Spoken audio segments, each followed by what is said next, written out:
What's up everybody, Tony here with HighTechCheck, and today we're going to be taking a look at another camera that not only works off of battery power, but has a solar panel as well to keep that battery topped off. So you don't have to worry about, climbing a ladder or changing, charging up that battery every 3 to 6 months. This is pretty much maintenance free, and those are my favorite kind of cameras. This camera is made by Reolink. It's the Argus 2 with the solar panel. It also has a 1080p resolution. It has 2.4 wireless capabilities. It doesn't work on the 5 gigahertz signal. It also has a 7-day free cloud storage, or you can use up to a 64 gigabyte SD card for local storage. It doesn't come with it. You need to, furnish it yourself, but they're really not that expensive these days. It also has two-way audio and night vision, as well as an app that works pretty cool with it. Now you can purchase this off Amazon. I will also be putting a link in the description in case you guys want to pick one up yourself. And if you guys like me and you want to support my channel, please use those links because it helps me keep purchasing products to do reviews for you guys. We're going to go ahead and get into all the details, but first let's go ahead and see what you get inside the box. Okay, so here we have looks like maybe some manuals inside. This one looks like it has some more manuals, maybe some tech support.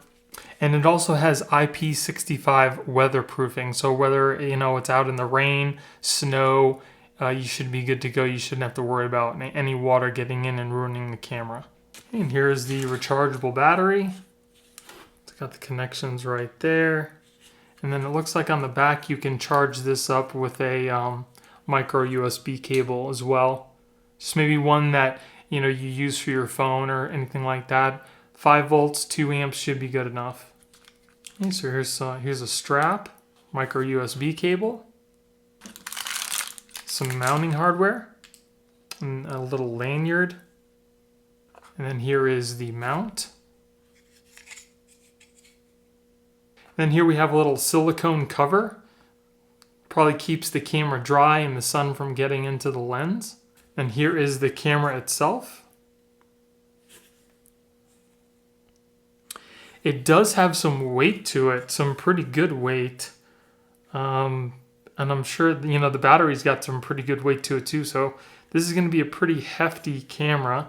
It is all plastic, but it doesn't feel cheap. And here we have the solar panel.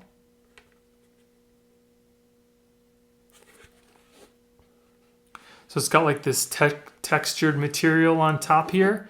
And in case you get hail, like in a place that I do, you won't have to worry about, it damaging the actual solar panels. It's got some, protection on the top here. And then the connection for this solar panel is actually a micro USB cable. Max power is 3.2 volts, 6 volts max voltage, and the current is 530 milliamps. So technically, you could probably use this to charge up something else other than this. And then here's the mount for the solar panel.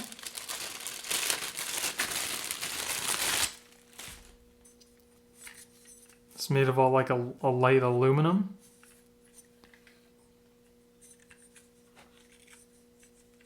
Now another really cool thing that I love about this is the type of mounts that it comes with. You cannot just use this outside, but you can use it inside your home as well. And the mount that it comes on, you can just stand it up pretty much anywhere you want. You can also angle it if you want because the mount is magnetic. It's got this little ball here, and then you have your camera, and you kind of just stick it onto the mount, and it's that simple. Or if you want to mount it outside, you can use this mount as well. You can use this mount too if you want. I consider this more of like an inside mount, but you can use this outside too, or you can use this mount right here if you need the camera to be on more of an angle than what the little bulb mount can provide. So before you go ahead and start mounting everything, what you're going to want to do is you're going to want to charge this battery up to 100% first. Like I said, you can use any wall charger that has USB to micro USB, plug it in here, let it charge up, and then you can go ahead and set everything up just to make sure that the battery is actually working properly. And if you're wondering how you're going to know when the battery is fully charged, the battery actually has a little LED on it when you plug it in. It should be a red or amber color, and then when it's done, I would assume it'd either turn off or turn green. Okay, so let's start up the camera. Here's the battery all charged up.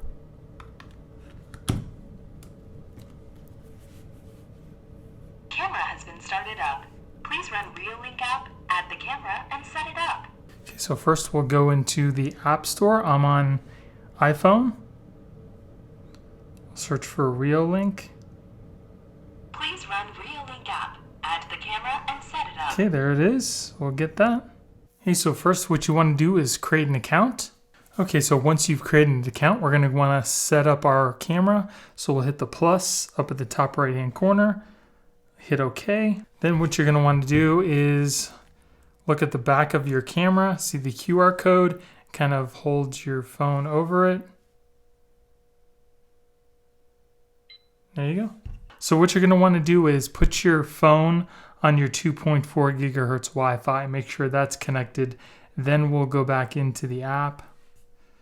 Okay. Then you're going to want to use your SSID and your password for your Wi-Fi. Okay, then we're going to need to scan the QR code from your camera. So just hold the camera away from the phone. Scan succeeded. Camera is connecting to your router. Okay. Please wait. Connection to the router succeeded. Okay. Welcome to Reolink. Okay, so we're all connected. As you can see, here is my camera. If we want to go into it, we can just tap on the screen here. It'll take us into our camera. So it's a little choppy. Okay, so to give you a little idea of how the frame rate is, this is at 15 frames per second. The resolution is 640 by 360, so it's sub high def. And the lag is pretty good, and this is on the highest bandwidth. So now let's go ahead and change it to 1080p. So here it is on 1080p. I adjusted the bandwidth to default. It's still 15 frames per second.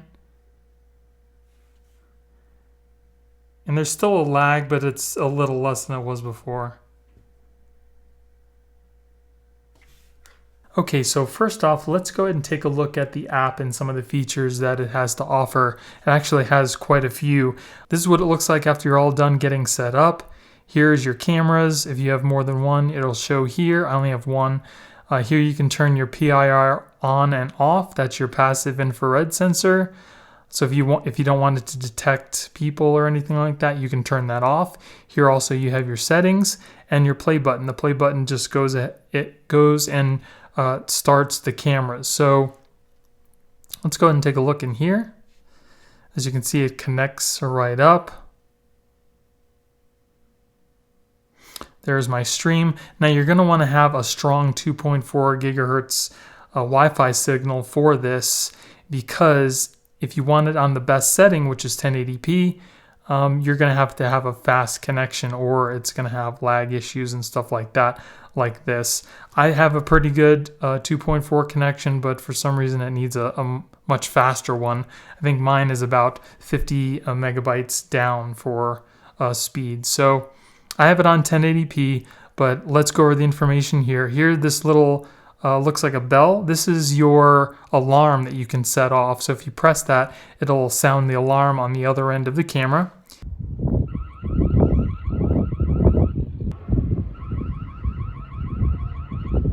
Here you can play and pause the video. You can turn your audio recording on and off. I have mine off right now. If it was on, you would be able to hear like ambient sounds and everything that's going on with the camera. You can take a picture, a still picture. You can record video, which gets saved right onto your phone's storage. Here you can change the setting for the quality, 1080p or fluent, which the fluent is, I believe it's 640 by 360 resolution. So it's a much lower resolution, but it'll work a lot better on slower networks. And then these little arrows here just kind of spreads the picture across the whole screen horizontally. Here, if you want to talk to somebody on the other end of your camera, you just press talk and it'll take you into this, and you just tap to talk here. Okay, so here's a little sample of what the audio sounds like with me talking into my phone to talk to whoever's on the other end of the camera. The audio is very clear and it doesn't stutter. I think it's pretty good quality. Then here you can go into your playback. If there were some events that happened on this particular day, you can choose the date right here. And then you can also choose the times at which there was motion detected, which is pretty convenient, very intuitive. So once you click on it, it'll take you right to that actual event. So we'll see, let's see here. We'll click on that event at 5:41 a.m. It'll go ahead and load up the video and then take you right into it. So here was that video from 5:41 a.m. You can click on the speeds. That's one time, that's regular time. You can also slow it down to, I think, 0.5 and 0.2.5 to slow things down. And you can also download the video right onto your phone by pushing the download. It'll only do about 30 seconds, so you can scroll through to choose which portion of that clip for the 30 seconds you want. And then when you click on download, you can put it in clear or fluent video in case you're having problems streaming higher definition.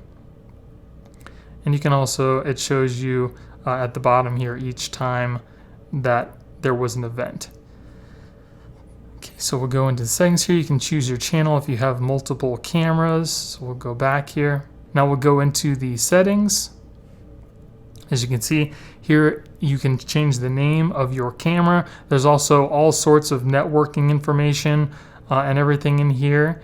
It shows your battery life, your network that it's currently connected to. It's only connecting to 2.4 gigahertz channels, so 5 gigahertz won't work. If you want to change the way that your display is, you can also go into here, so you can rotate the screen like I do because my camera is flipped upside down, so you'd have to rotate the screen. You can also change the quality of the clear and the fluent. From 1080p, you can also go down to 720p. You can change the frame rate. 15 frames per second is the max.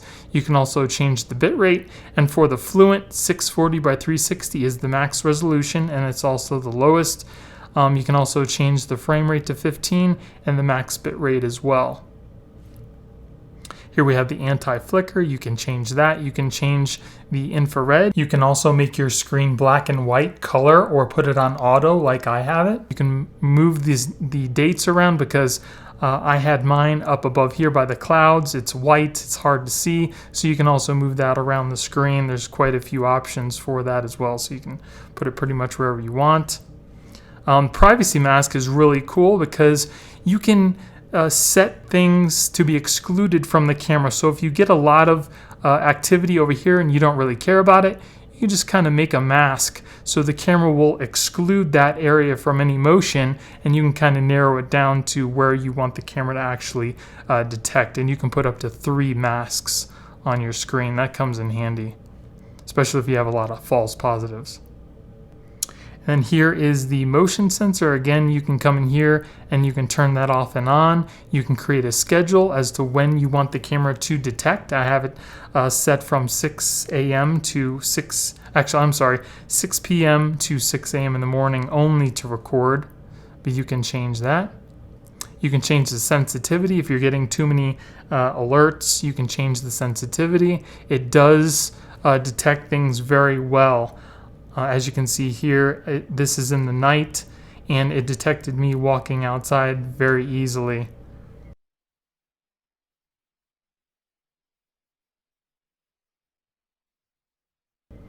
Here we have the camera recording. Go back. Here we have the camera recording. You can turn the camera recording on and off. You can set how much time after it detects motion it'll keep recording. You can have push notifications sent to your phone, email alerts. You can turn the siren on and off from here. You can share the camera with family and friends. And then if we come down here to the advanced, you can set the date and time, the password for the camera, and you can also turn the audio recording on and off. Infrared lights, you can turn those on and off as well. If you have the camera sitting behind glass, you're going to want to turn it off because it's just going to get a glare back into the camera. And in that case, you want to externally light up an area that you want to see because the infrared camera behind a light will just reflect back into the camera. And you can also turn the status LED on and off, which is a blue LED. And another really cool feature with this is you can use it with Amazon Alexa and Google Home. So if you have it sitting by your bedside and you want to see your camera, you can say, Alexa, show me a backyard camera, and it'll display the video feed right on your Amazon Alexa, provided it has a screen. Alexa, show me the backyard camera. Okay.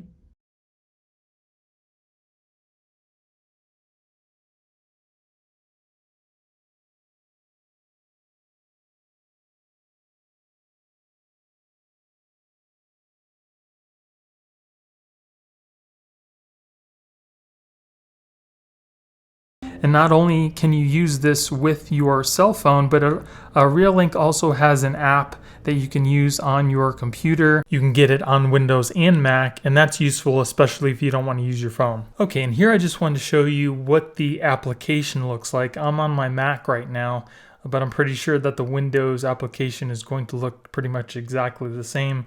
One very important thing when you do log in to this application, it's going to ask you for a username and a password. The username is going to be admin, and then your password is whatever you set for the password for your camera. So that's very important because you don't find the username anywhere to log in. So I just want to let you know that admin is going to be your username, and then the password is the one that you actually set. So once you log in to the client, this is pretty much what it's going to look like. It has like every setting that you see on your phone. So here, if you want to talk to whoever's on the other side, you can do that through the microphone. You can play and pause the video. You can also go through each camera if you have more than one camera. If you double click on the picture, it kind of goes to a multi-camera view, or you can just double click on it again to go back into that one camera. Here you have the volume in case you have audio recording on. You can hear what's going on outside. You can also make this full screen if you click on the little arrows down here. Here we have our settings and our advanced setting. Like I said, everything that's in your application you can change in the client here. And that's, in the basic settings and advanced. And then if you want to go to your playback, you can come over to here, click on your playback. Another really important thing, because I couldn't find anything when I was clicking on the dates here, you need to drag the camera that you want to search. So I only have one, my device. I'm going to take that and drag it into the middle here. And then that'll allow you to search through events that have been pre-recorded. So I have the 16th on right now. I'm going to do a search. And as you can see, I have a little event right here. You can also scroll out and you can see more events. So we'll go to this particular one here. Once you've clicked on what you want, you go ahead and click play, and it'll take you back to that event. And this is for me when I was trying to record outside. You also have the option to do your clear or fluent. Right now it's on clear, so the detail is pretty good. And then you also have the option to download the video to your computer if you want with this little download here.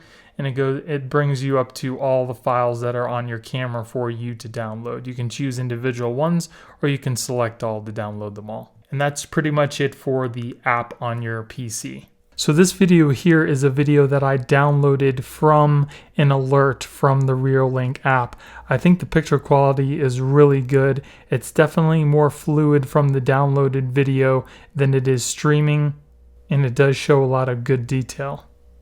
And this is recorded at the highest frame rate at 1080p.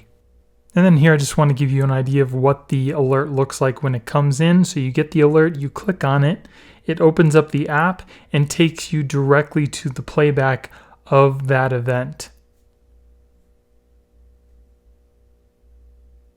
Now, as far as the night vision goes, it does light up a pretty good area. It was really only meant to be placed maybe 9 feet away, pointing down to where you actually need to see, but I'm using it to watch over my whole backyard, which is pretty huge. So if you have an instance like this, you're going to want to place more lights to illuminate places that you want to keep track of, especially if your area is this big. But for smaller areas, the infrared that comes with it should be sufficient enough. The solar panel also does a pretty good job of keeping the battery topped off. Now, on a good sunny day, you should have no problems keeping your battery at 100% with this camera. As you can see here, I'm at 75%. It is charging. You can see the little sun symbol next to the battery, and there is an animation showing you it's charging, and here's the charging screen as well. And I haven't had the camera hooked up to the solar panel up until this point. So this 75% is just off the battery life from the time I open the box. It is 8:40 a.m. in the morning. So here we're going into the application again, and now here, as you can see, the battery is at 98%. And now it's 1:07 in the afternoon, so it took around 4 hours to charge up to near 100%. And then here, as you can see, is just a temporary solution for my solar panel until I actually drill it into the wall to fasten it better. You can use that white strap that came with the kit to mount it to pretty much whatever you need, such as a tree or a pole or something like that. Okay, so now that you've had a chance to see all that the Reolink camera has to offer, do I recommend this camera to everybody? And the answer is definitely yes. This camera has a lot of great things going for it. There are some cons, but I will go over those in just a moment. First, I want to go ahead and go over all the things that I really liked about the camera. The first thing is that it comes with a solar panel and a rechargeable battery. That means it's pretty much maintenance free. You're not going to have to climb up a ladder or anything to charge up the battery every 3 to 6 months. It's always going to be pretty much topped off. And if by some chance you go, a week without having sun, when the sun does come back out, you'll have plenty of time to charge it back up to 100%. So you pretty much never have to worry about that. The other thing is, this is the best quality 1080p security camera that I've reviewed so far, hands down. The detail's really good, everything's nice and crisp, and even if you need to zoom in on a little something, it is a little pixelated, but like I said, there's still a lot more detail that you can make out versus other cameras that are on the market. The two-way talking is also pretty good on the Reolink. I didn't have any choppiness. It was always nice and clear and easy to hear. You also have two separate options for viewing the camera. You can either use the desktop client or you can use your phone. So in case you just want to have the app open while you're sitting at your desk or something, you can always monitor what's going on easily without having to pick up your phone every 2 seconds. The other really nice thing is it gives you two options for storage. There's a free cloud storage option that they offer, and you can also get local storage, and that's always nice because if you ever want to take the card out, you think maybe it's too big or something, you can always put it in another device, and if something happens to the device, you can easily take that card out and put it into something new. And it has support for Amazon Alexa and Google. As you saw, it worked pretty good with the Amazon Alexa Show. So if you're next to your bed or you're laying on your couch or something and you want to view your camera, you can easily do so right from the device. The motion sensor also works really well. I noticed that it picked me up every time I walked out to look at the camera, whether it be night and day. So you never have to worry about missing an event or if something happens. And it also picked up small bugs and stuff if you have it on this, all the way up to 100% sensitivity, so that's always nice because you never want to miss an event. It's also pretty small and easy to mount, and the fact that it comes with two separate mounting options is really nice. It gives it a nice versatility. You can probably also use this in home if you really needed to. It's really more made for an outside, but if you needed to use it for inside, you could probably put it somewhere close to a window or something and just kind of set the solar panel, near the window so it could get some light. And that magnetic mount is amazing. It makes taking down the camera for pretty much anything super simple. You just pull off the camera from the mount, do what you need to do, and hook it right back up to the mount. Or if you needed to replace it out, you could keep that mount there and just take the new one and hook it right up. The magnet makes it super easy to do pretty much any maintenance you might need. Now let's go over some of the cons that I saw. They're not huge cons, but there are some things that I think are worth mentioning. One of them is that the fact that it doesn't have a 5 gigahertz Wi-Fi antenna built in. I definitely think that they probably should have put this in there because the 5 gigahertz allows it to get much faster connection than the 2.4 would. You definitely need to have a good 2.4 gigahertz Wi-Fi signal and a fast connection if you want to take advantage of the highest 1080p speeds that it offers. But like I said, it's not huge. It's just something that I kind of wish they would have put. It just would have made the viewing experience probably a lot better because you can get much faster speeds. The other con is that it's only 15 frames per second. I'd probably want to see, 30 plus frames per second just to give you a smoother motion, especially if you're trying to see, what's going on. You want it to be nice and smooth and not jerky. As you saw from some of the videos, 15 frames per second isn't horrible. It's just my preference. I would like to see at least the 30 frames per second on there. And the other thing that's kind of not really a huge deal is the fact that the alarm sound was really kind of weak.